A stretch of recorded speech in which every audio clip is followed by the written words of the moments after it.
Voilà, on est de retour. Donc on a fini en partie des travaux qu'on voulait faire, bien peu près. Donc là, on va monter sur la voiture ça, hein, voilà, on l'a pend. On a poncé aussi. C'est de throttle body. Voilà. On a fait aussi la peinture avec ma fille sur ça. Cette plastique là qui couvre le moteur finalement. Ça fait plus joli, ça sert absolument à rien. Sauf que ça fait plus joli. Donc ça c'est le throttle body comme je disais tout à l'heure.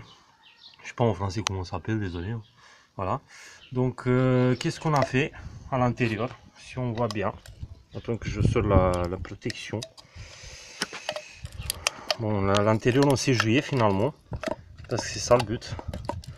Le but c'est de découvrir comment faire des choses. Voilà. Donc on voit à l'intérieur, il était pensé comme il faut. Je pense pas vraiment que j'ai réussi à agrandir le diamètre, mais c'était pas ça le but. Le but c'était, bon, à l'intérieur il était tout encrasé, il y avait de la misère finalement, parce que il y avait des années d'utilisation, il était jamais fait. Donc là on voit que la pièce elle est propre, elle est nettoyée. Finalement, pour eux qui croient que pour faire du tuning, bon, il faut changer cette pièce-là. Pour faire les choses claires, normalement, qu'est-ce que je devais faire pour avoir des résultats? C'est d'aller chez un atelier où ils ont des machines pour fraiser cette pièce, pour agrandir le diamètre intérieur. J'ai fait ça moi à la main avec un penseuse, bien sûr ça sert à rien. Il y a plein de mecs sur internet qui font ça en utilisant une visseuse et des différents disques à penser qui mettent tout. Ça sert à rien non plus. Pourquoi? Parce que même si on agrandit ce diamètre qui est là, antérieur, bien sûr, on va jamais réussir à changer le diamètre qui est derrière. Voilà, celui-là. Quelqu'un va dire oui, bien sûr, mais on peut le penser, machin chouette. Ça sert à rien. Parce que on a cette clapette qui il a un diamètre fixe. Finalement, là, à l'intérieur, on ne doit pas penser parce que c'est pas bien, parce que il se va plus fermer étanche. Donc du coup, agrandir que ici le diamètre, franchement, ça sert pas à grand chose, mais à rien du tout, que dalle quoi. Normalement, on doit acheter une pièce aftermarket que tu peux monter sur la voiture. Malheureusement, pour Rover, ça se fabrique pas. Mais on peut trouver pour les autres marques plus importantes. On va commencer par poser cette pièce. Bien sûr, je vais pas vous montrer comment le sortir du véhicule. Mais c'est ça qu'on voit tout le temps. C'est comment sortir des pièces du véhicule, mais on voit jamais comment poser les pièces sur un véhicule. Donc cette fois-ci, on va faire quelque chose de différent. Vous allez voir comment poser cette pièce sur un véhicule. Parce que sortir, c'est facile. Tout le monde il peut faire, mais ma fille, je le passe en tournevis, il démonte toute la voiture. Le problème, c'est comment le remettre. Donc, on va commencer à remettre les pièces sur la voiture. Donc, on sort d'abord les protections. Bien sûr, on a fait la peinture sur ça. Pourquoi? Parce que ça fait plus joli. Ça sert à quelque chose? Non. Et est-ce qu'on est obligé de faire ça? La peinture? Non. Mais on est obligé de sortir cette pièce chaque fois qu'on a l'occasion, par exemple quand on change le filtre à l'air, pour le nettoyer. C'est une opération qui prend pas beaucoup de temps. Ici indiqué à faire sur toutes les voitures, parce que si on ne fait pas ça, ça risque à s'encraser, spécialement si on a l'habitude à pas rouler très vite. Ça veut dire à pas pousser l'accélérateur comme il faut. Donc du coup, la voiture il va rouler dans un régime, on va dire, entre 2, 3000, 4000 tours maximum. Et avec le temps, si on ne dépasse pas ça, ça va s'écraser, cette pièce là. Et qu'on va ouvrir l'accélérateur à fond, on va avoir la surprise qui va rester bloquée.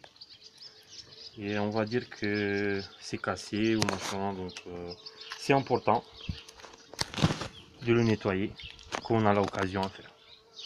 Donc on sort toutes les protections, on a quasiment fini.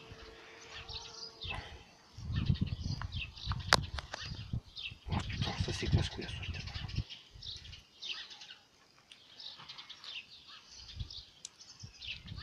Normalement, on doit faire que le vidéo roule plus vite là. Mais non, on n'a pas ça. Non. Bon, voilà, c'est fait. Maintenant, on passe à la phase où on monte ça. Avant de monter, on a nettoyé aussi l'intérieur de ces tubes, la galerie d'admission. On vérifie que le O-ring d'étanchéité il est en place comme il faut. Et là on passe au montage. On prend d'abord les vis. Je voudrais remercier à ma fille parce qu'elle m'a prêté des boîtes pour poser les vis. Hein. C'est très bien. Bonjour. Bonjour.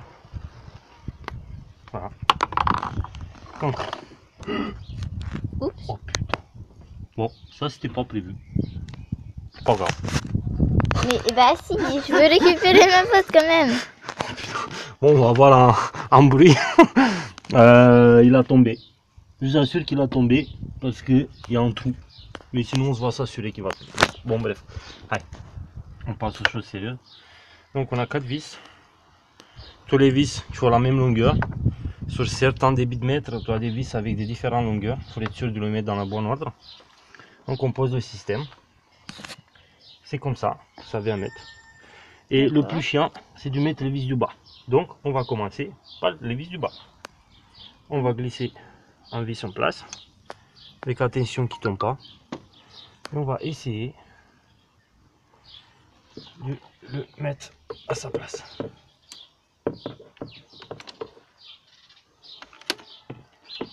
Voilà. On utilise le vis comme guide. Je ne sais pas si ça se voit. On pousse le début, ça en place. Qu'est-ce que c'est? Casse-couille à mettre. Et voilà. Là il est mis. Là il est mis. Ok. Et maintenant on va essayer de tourner un petit peu le vis à la main. Histoire que ça bloque et il ne va pas tomber. Si on réussit à faire. Ouais, on a réussi à faire. Bon. Maintenant on fait la même chose avec un vis à la partie supérieure. Le truc. Bien sûr, il y a plein de vous qui vont trouver ça nul, mais il y a plein qui vont trouver ça intéressant. Parce que le Rover, c'est une voiture qui coûte pas cher aujourd'hui, mais c'est une très bonne voiture, je trouve. Et c'est dommage. De ne pas faire une vidéo là-dessus. Ouais, exact, c'est ça. Et surtout, payer pour une voiture 1000 € et un mécanicien 100 € chaque fois qu'on a un travail à faire là-dessous. Oh putain, mais comment c'est casse-couille à faire?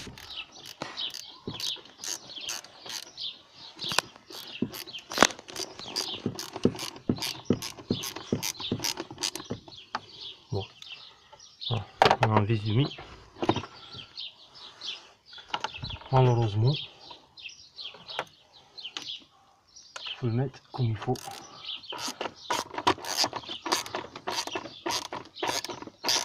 On va approcher le vis à la partie supérieure jusqu'il le tient bloqué. C'est une bonne activité pour ma fille qui va prendre un petit peu de la mécanique. Ouais, parce que son père malheureusement il n'est pas assez riche pour lui acheter une voiture neuve. Donc il va avoir la même merde que moi.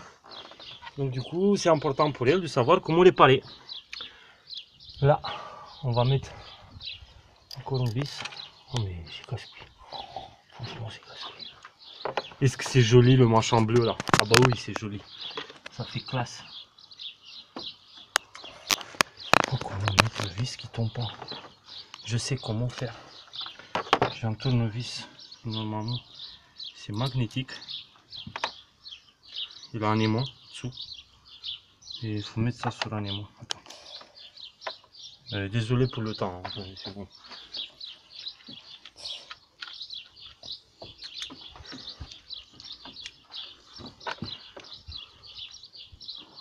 Voilà. Maintenant, le vis il reste tout seul. Je mets un tournevis qui a